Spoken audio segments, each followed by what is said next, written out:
va continuer d'en parler de ce changement d'air inédit au Japon avec vous, Pierre Bonnels. Bonjour. Vous êtes chercheur au Centre de philosophie, section philosophie contemporaine japonaise à l'ULB. Vous intervenez depuis Bruxelles. Merci d'avoir accepté notre invitation. Elle est inédite, cette abdication. On l'a dit, hein, l'empereur avait annoncé son souhait de se retirer il y a 3 ans. C'est du jamais vu dans l'histoire du Japon. Effectivement, c'est quelque chose d'assez surprenant. En tout cas, il y avait eu déjà un empereur qui avait abdiqué avant. Mais voilà, il faut penser que l'empereur est resté contemporain jusqu'au bout, c'est-à-dire qu'il a dit, voilà, je reste quelqu'un d'humain et j'ai le droit à la fatigue comme tout bon être humain a droit. Et de ce point de vue-là, il reste exactement dans la même lignée de ses fonctions qu'il a admirablement faite durant toute sa carrière, si l'on pourrait dire, d'empereur du Japon. Et on sait ce qu'il va... évidemment, on voit bien ce qu'il va faire. Alors, on ne sait pas exactement ce qu'il va faire, non, mais, genre, on sait qu'il va se retirer, en tout cas, très certainement, et s'occuper plus de choses qui vont l'utiliser, c'est-à-dire sa santé de manière générale, passer du temps avec ses proches. Bon, il faut quand même dire que la vie d'empereur, c'est pas une vie qui est reposante, hein. Vous voyagez beaucoup, vous avez beaucoup de cérémonies officielles, de visites d'État. C'est assez pesant, et donc pour la personne qu'il est, c'est relativement fatigant. Et à l'âge qu'il a, c'est tout à fait compréhensible. En tout cas, de notre point de vue, je dirais, c'est tout à fait compréhensible qu'ils veulent abdiquer. Voilà. Alors, il y a le rôle et les fonctions. Pierre Bonnels, oui, je vous disais, il y a donc le rôle protocolaire, les fonctions que vous venez d'énumérer. Est-ce qu'il y a aussi une dimension spirituelle, religieuse, qui incombe à l'empereur ? Alors, elle est en tout cas très symbolique, ça c'est certain, spirituelle. En tout cas, il y a des rituels. Alors, le problème, c'est de savoir comment interpréter la notion de spiritualité, évidemment, ce qui n'est pas mince à faire, même chez nous. Alors, bien évidemment, au Japon également, est-ce qu'il faut justifier l'animisme, le shintoïsme d'un animisme, d'une religion? Voilà, donc toutes ces questions-là restent très complexes à démêler. Ce qui est certain, c'est que l'image symbolique de l'empereur est une image très présente, ne fût-ce qu'au niveau des médias. Pour certaines branches du shintoïsme qui sont, je dirais, des réminiscences d'une certaine forme de construction d'État d'avant-guerre, elles sont également éminemment symboliques. De là à dire qu'elles sont...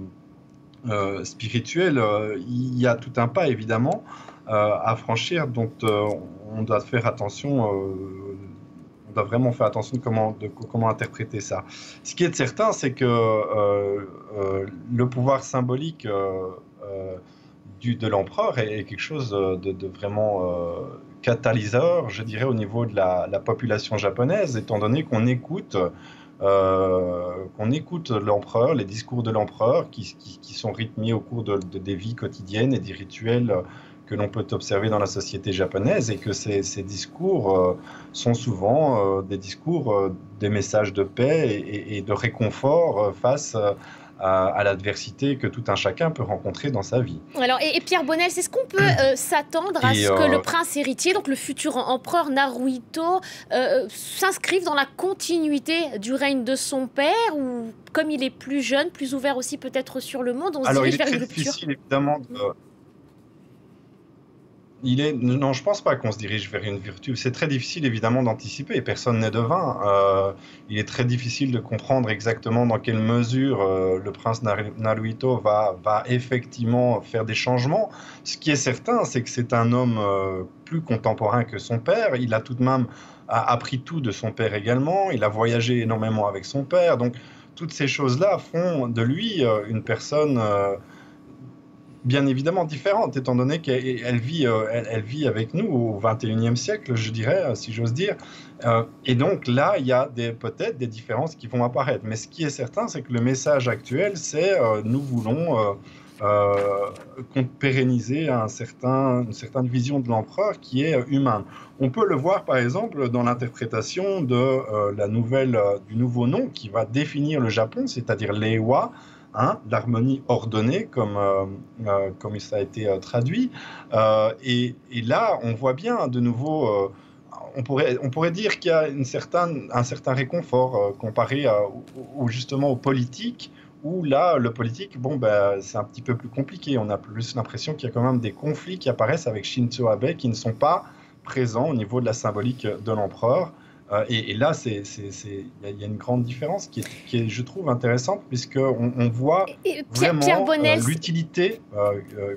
Pardonnez-moi, Pierre Bonnels, je dois vous couper parce que nous sommes aussi pris par le temps. J'aimerais également avoir votre avis sur l'avenir de l'impératrice. On parle beaucoup du futur empereur, mais la princesse Masako va donc elle aussi devenir impératrice. On dit qu'elle a bien du mal à se projeter dans ce nouveau rôle. Oui, je pense que un rôle de ce genre n'est pas un rôle facile, même si elle vit déjà avec le mari qui est là depuis des années. Donc ça pose beaucoup de questions. Il faut bien comprendre que les Japonais ont une culture de l'empathie qui est extrêmement forte. Et que ce nouvel empereur va devenir le père de la famille, dans le cadre d'une interprétation de la famille-nation, si vous voulez, ou du pays-famille. Et donc, elle va devenir la nouvelle mère, si vous voulez, du peuple japonais.